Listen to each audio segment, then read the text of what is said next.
Welcome to 100 Yards Football this evening. So we got our college football game preview. It's the Ohio State Buckeyes taking on the surprising Indiana Hoosiers.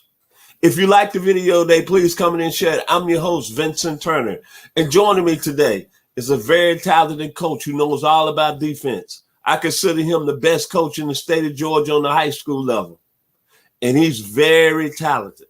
And y'all should know him from all his interviews. He's interviewed a lot of great high school coaches in the state of Georgia and on the level in the state of Alabama. My man, we call him Kevin, the Bull Jones, and it's going to be a party tonight. Is he going to break down Ohio State and Indiana? If you like the video today, please comment and share it. We are 100 Yards of Football. He's very excited. He's had a big win this past weekend in the high school level. Matter of fact, he told me they just had a shutout.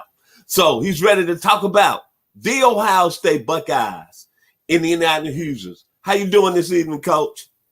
Vincent, how you doing, big time? It's great to talk to you, man. We're going to talk some football, and we got a big game coming up. It's going to be lovely. Yeah, it's going to be nice, man, based on the fact I don't know who's going to play this weekend. There's so many games being canceled. You don't know who's going to play, whether it's going to be Utah State, Oregon, or whoever. I'm just glad they're going to have some football on this weekend, my brother. But let's talk about the Ohio State Buckeyes against a surprising Indiana Hoosier team. Well, I'll tell you something. I'm not really surprised with Indiana because as a high school coach here in Metro Atlanta, I have noticed they have, for lack of a better word, they have infiltrated Metro Atlanta area and done a fantastic job of recruiting players to come to to the Midwest.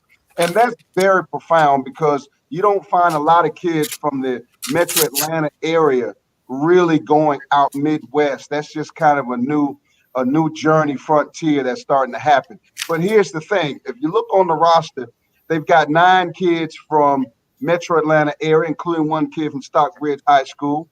Okay, they got a kid from Gwinnett County. So they've got some pretty good kids. I mean, those are top of the line kids. Coach Allen's done a fantastic job of recruiting the area.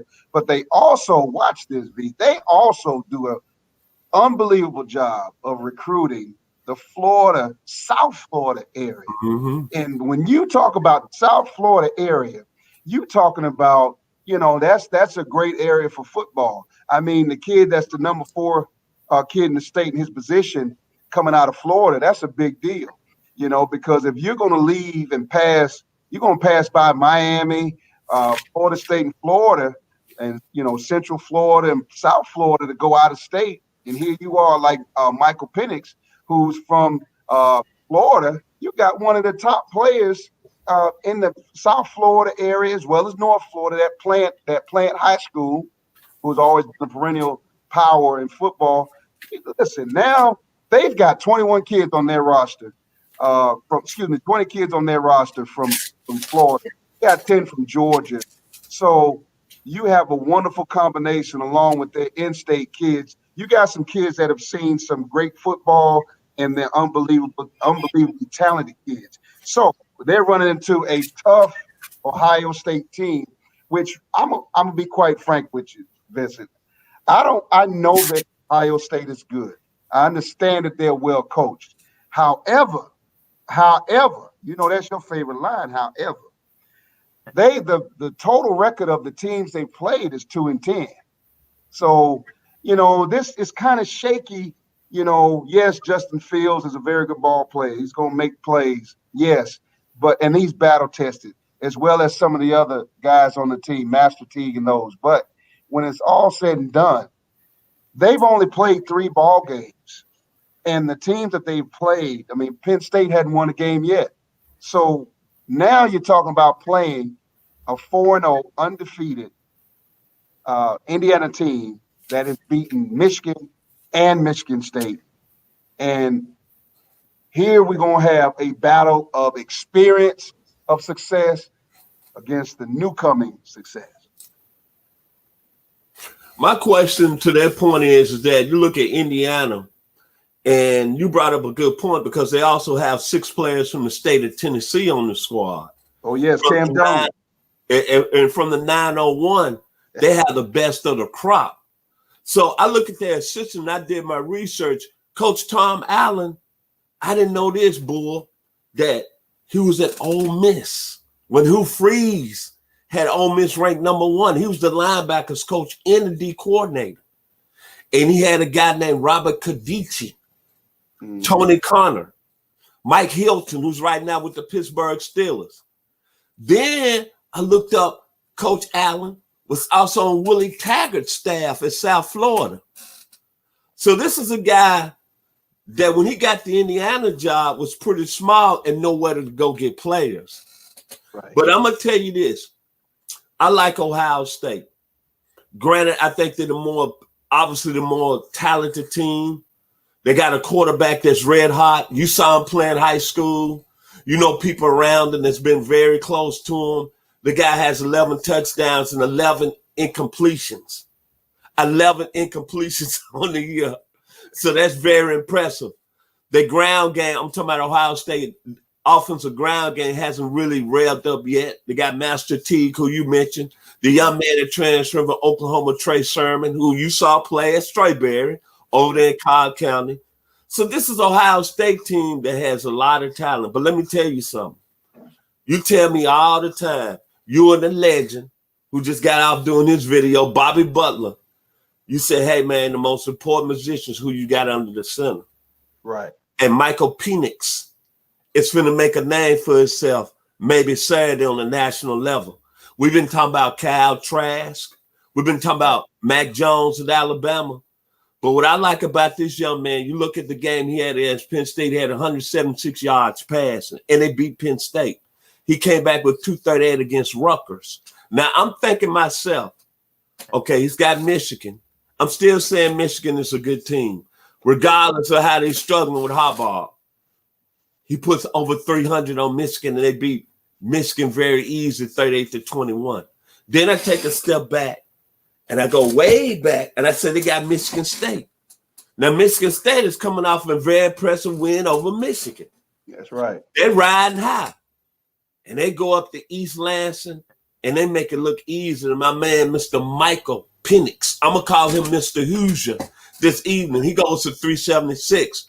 But what really surprised me, they got a lot of talent out there on the perimeter. The receiving core is pretty good.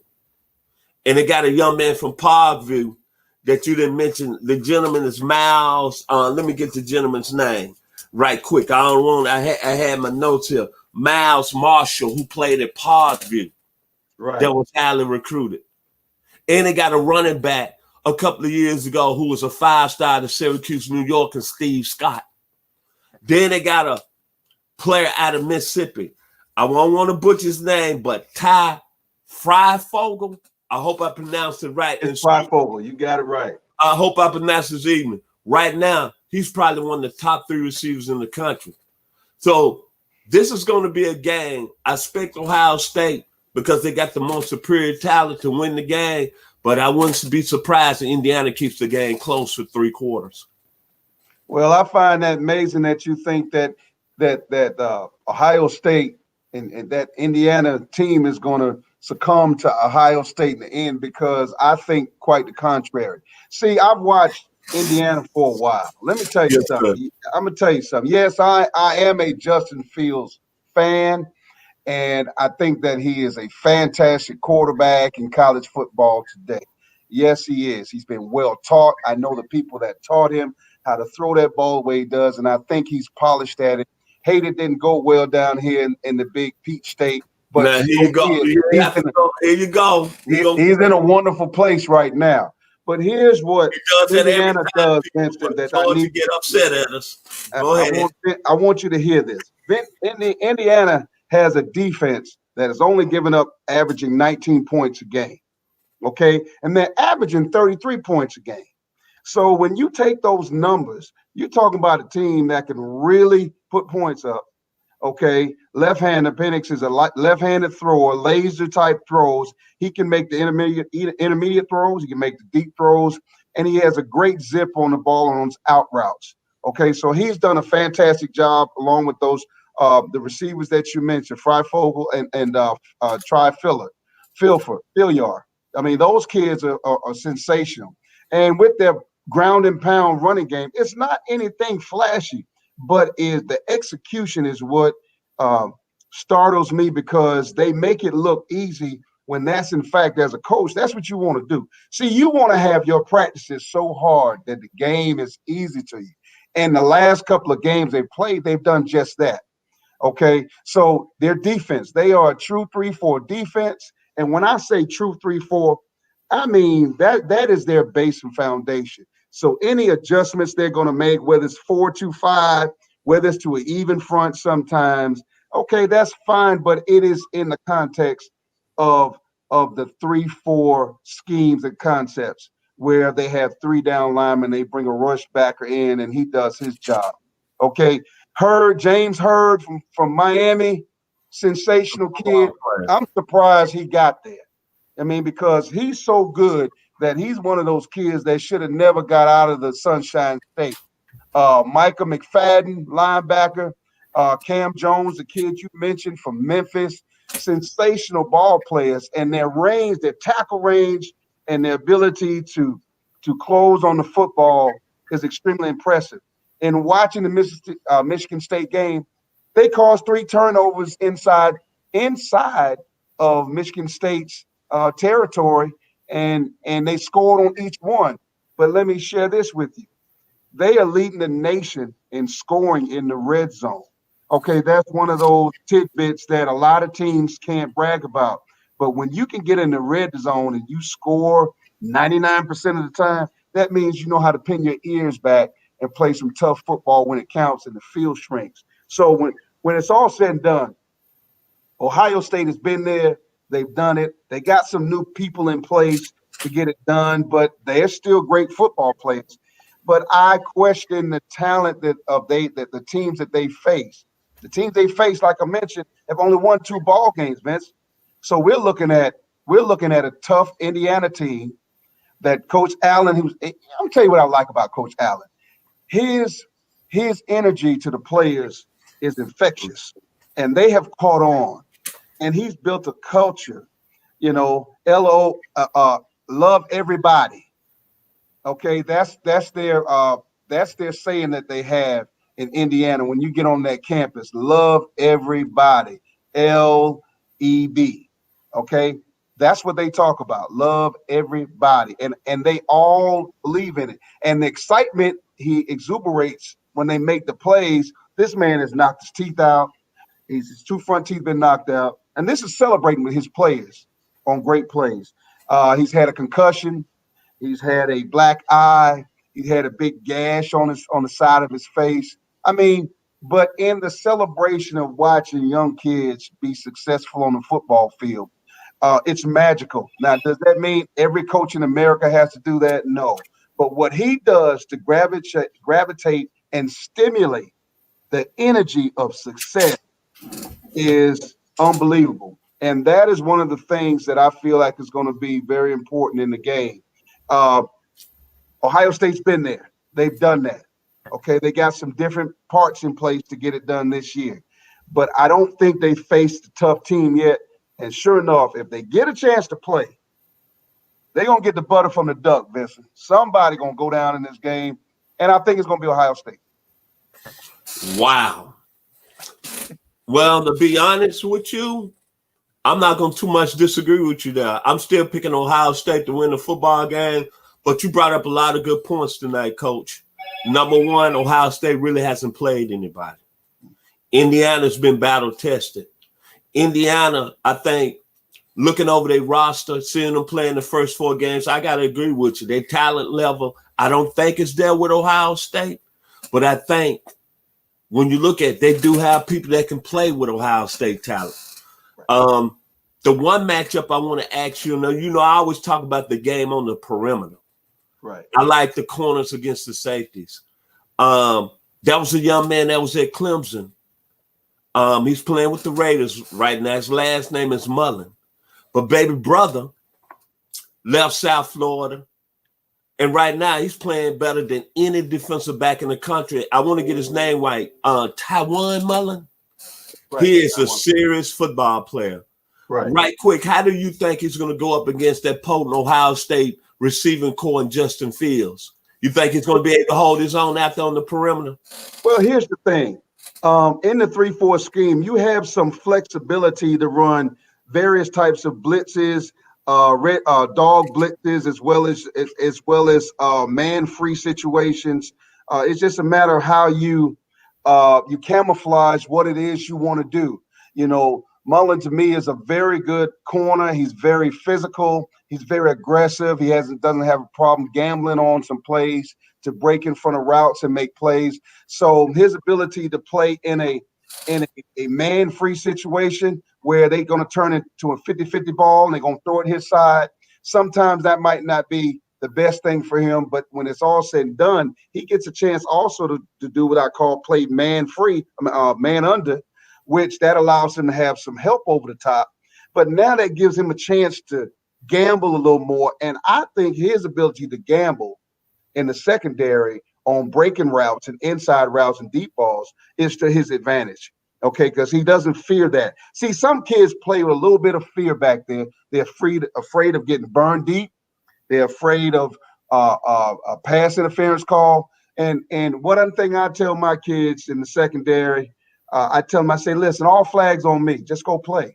Okay, now, because you got to be a dog to play on that island out there. Everybody can't do that. Okay, everybody can't play press man coverage, off man coverage, cover two sink zone, cover two's read, cover two's sink. You know, I mean, quarters is the easiest thing in the world to play where 4 people in the secondary back up and make sure nothing comes underneath. So when those guys at the clinic talk about all this quarter stuff, I just think it's funny because you want to see who the big dogs are. You gamble in the secondary and you bring some pressure. You have to bring the pressure. And that's what I think that Mullen has the advantage of. There are pressure games that they can play and disguise and camouflage their coverages. And a lot of it tends to deal with how you line up the pre-snap read. Now, Justin Fields is excellent at that. He can tell according to how you line up pre-snap read, and he does a great job of looking people off. But Justin Fields, the Terminator that he is, he can take off running and if he doesn't feel comfortable in the pocket. Now, all of a sudden now you're talking about a team that got people that can chase him. Okay? And with James Hurd and Michael McFadden back there, along with Cam Jones from Memphis, you got some people that can chase him now. So watch this, Vincent. Mullen is going to be a great job to get some picks, but he is going to gamble. Maybe he'll get burned on 1, but he won't get burned on 2. Final word this evening as we break down Ohio State and Indiana. Since you've taken the Hughesers, let me get this correct. You're picking Indiana in the upset, correct? Indiana in upset. What is the biggest key Indiana has to do to win the game on Saturday? They have to stay true to form of what their offense is. Because sometimes in big games, sometimes we as coaches, sometimes we outcoach ourselves. Okay, do what you've done to be successful. And on the defense side of the ball, make the opposing team make you say, ouch. Okay, if they don't make you say, ouch, don't change what you do. Because if what you've done has gotten you 4-0, then don't get in there and start wanting to change some things. Okay, if you have always brought pressure, then why are you gonna stop now? You do what you do, and if they beat you at when you do your best, then all you can do is tip your hat off and say, "Hey, Ohio State, y'all did a great job tonight. Enjoyed playing you. Maybe we can get you next year." But when it's all said and done, stick to your game plan. Don't try to reinvent the wheel. You have had a constant flow. If you watch their offense, they're never as emotional as Coach Allen is for Indiana, Vincent. If you watch their offense, they are not fazed. They're not flooded by anything that comes at them. Okay, because they had some turnovers in the game as well. Penix threw a couple of interceptions, but he was just as poised. He even got knocked down and they thought he was injured. He shrugged it off. Okay, keep being who you are. And then when you get in that game against Ohio State, because they're going to turn up. That's one thing about Ohio State. They come into the party, with a big club in their hand. Okay, you better make sure the big stick you got is bigger than theirs. And I think in this case, Indiana should come out on top. I say it like this. I think You're looking at two teams. One team obviously has been there in Ohio State.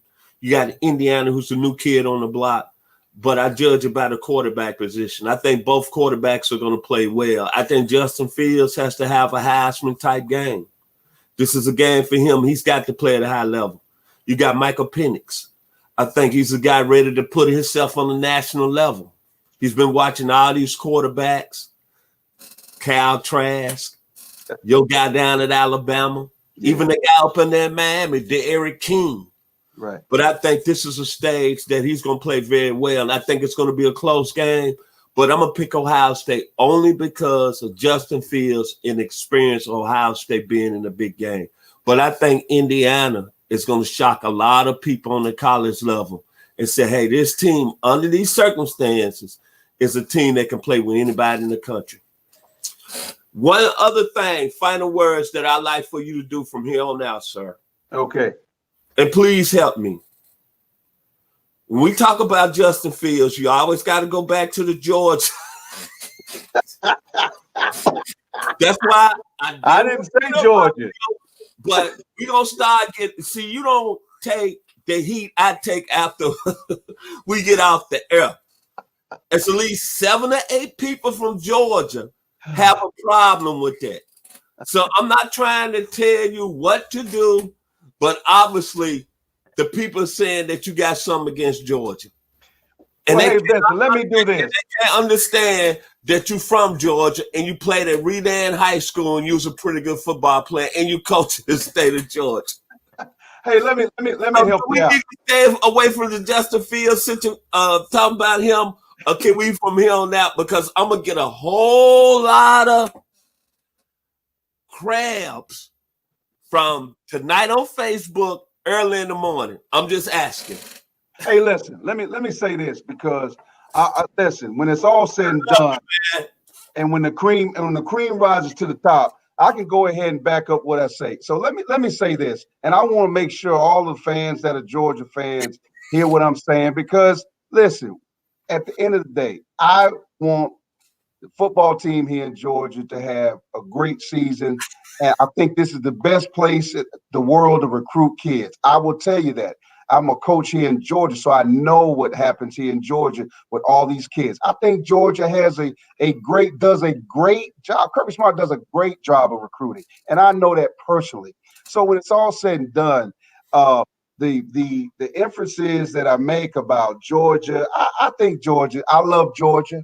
I loved Herschel Walker, but I'm a high school coach. And when I'm a high school coach, I am privy to just talking football and seeing football for some different aspects and point of views.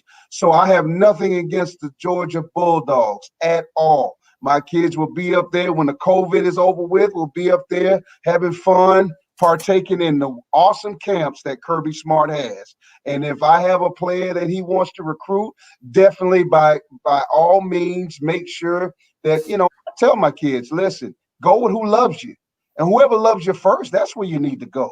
So when it's all said and done, I am truly a fan because I'm here in Georgia. I live here, wasn't born here, but I live here. So I have nothing against those Georgia Bulldogs. They're going through some tough times, and it's growing pains. And here's the reality, Vincent.